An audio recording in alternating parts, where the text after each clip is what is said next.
Just a few years ago, the Athletics became the lone professional sports team in Oakland after the Raiders moved to Vegas and the Warriors moved to San Francisco. That may not be the case in the very near future. Not only is attendance hitting all-time lows, the fans are not happy, and not to mention, the team is terrible. This is obviously not good for Major League Baseball, and they know that. Take a look at this side-by-side comparison of this home run. In the actual broadcast, you can see the fans with signs clearly saying sell the team or things of that nature. But when you look at the highlights that MLB posted, they aren't in view for some reason. MLB denies that they did this intentionally, but it's pretty blatant that they did. They are just hiding a fraction of the problem though, as blocking out a couple fans' signs doesn't add the fact that there were almost no other fans there. As you can see in the rest of the clip, there's a plenty of empty seats. The only reason these people came to the game is probably to show their signs. Nobody wants to watch the Oakland Athletics, and MLB can't hide from that fact. Is there any hope left for the A's? It was only back in 2019 when the A's put up 97 wins for the second straight season, so you might be thinking, how did they get so bad in just 3 years? Well, let's take a look at the best players from that 2019 team. Marcus Semien, gone. Matt Chapman, gone. Matt Olson, gone. Mark Canha, gone. Liam Hendricks, gone. Ramon Laureano, still here, but not that good anymore. Mike Fiers, gone.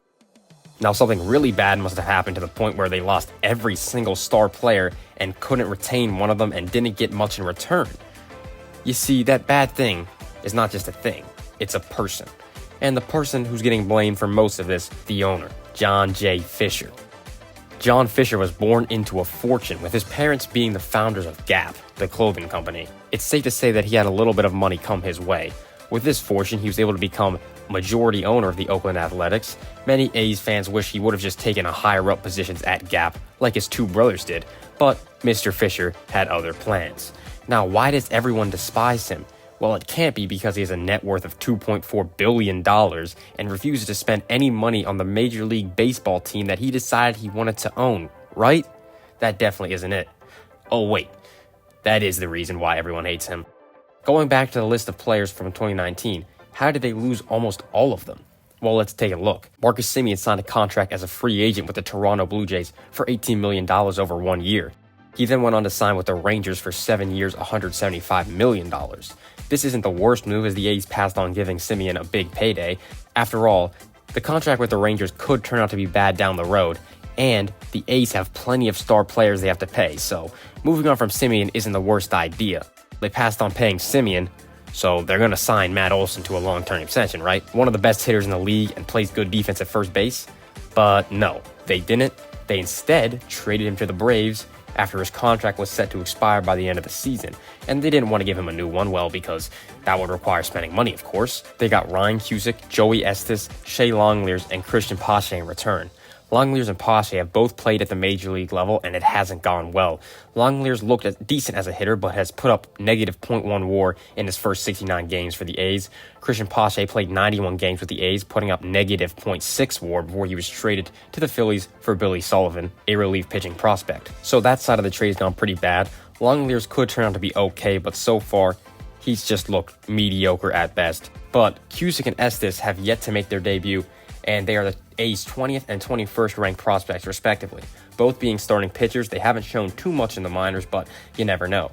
Matt Olson has given the Braves 4.4 WAR since 2022 when he joined the team, and the Braves locked him up long-term with a $168 million contract over 8 years. That's an AAV, or average annual value, of $21 million. Not a bad price for a guy with a career OPS plus of 132. Although we don't know the entire value of what the Athletics got in this trade, for now, this gets about as worst grade as you can get, and it can't get worse than this, right? Wrong. Matt Chapman was traded just 2 days after Matt Olson. They traded him to the Blue Jays for Gunnar Hoglund, Zach Logue, Kevin Smith, and Kirby Snead. Zach Logue put up an astounding 6.79 ERA with the A's in 57 innings pitched before he was waived and claimed by the Tigers, where he resides now in their minor league system. He gave the A's negative 1.1 WAR. That's a great pickup. Kirby Snead, however, was even better as he pitched to a 5.84 ERA in 44.2 innings with the A's. He's currently on the 60-day IL with a shoulder injury. So far, he's given the A's negative .7 WAR. You can see a pattern here. Now, the two big prospects from this trade were Hoglund and Smith. Let's see how Smith's doing. Negative .4 WAR in 69 games played so far.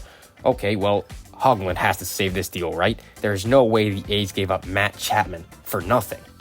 Well, maybe. Hoagland is currently the A's number 12 prospect, and he is in low A as a 23-year-old. He has struggled with injuries, and his prospect projection has taken a tumble since joining the A's. It's not looking too good. Matt Chapman has given the Blue Jays 5.5 WAR since the 2022 season, and he's looking like an MVP candidate so far this year. This is like if you're playing fantasy football, and a guy is trading Christian McCaffrey for like C.J. Ham, Laviska Shenault, Mercedes Lewis, and Kenny Golladay. It would be vetoed rather quickly, and you'd be talking to the guy who got this trade like he was wanting to lose. Now, hindsight is 2020, so we can't be that hard on the A's, but this is not a good look for the franchise.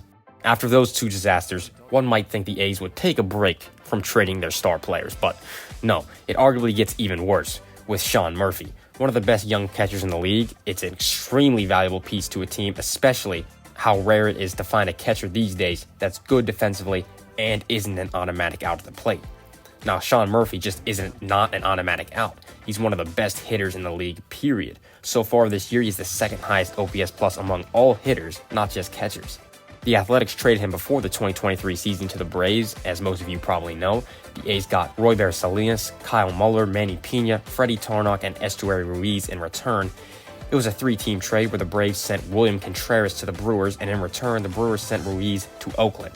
The best player in this trade is obviously Sean Murphy, but following him would probably be William Contreras, and the A's didn't even get him in return. They instead got Kyle Muller, who's led the league in hits allowed so far in 2023. That is not good. Manny Pena, who's an aging veteran catcher who provides a little value for the future. Estuary Ruiz, who's fast, and that's pretty much about it. Royber Salinas, who's the A's 17th ranked prospect. The Braves signed Murphy to a 6-year, $73 million extension, averaging about $12 million per year. The Athletics could have had a top 5 catcher, arguably top 3 in the entire league, for 6 years, $73 million, which is extremely low, but they decided to go get some mediocre prospects in return. Now, in the future, one of these guys could break out and save the trade, but I just don't see that happening. So now you may see why fans don't really like the A's. Just a few years ago, they had a star-studded roster and had absolutely no excuse to give up and trade every single piece of that team. It's hard to be a fan of a team who gives away its best players.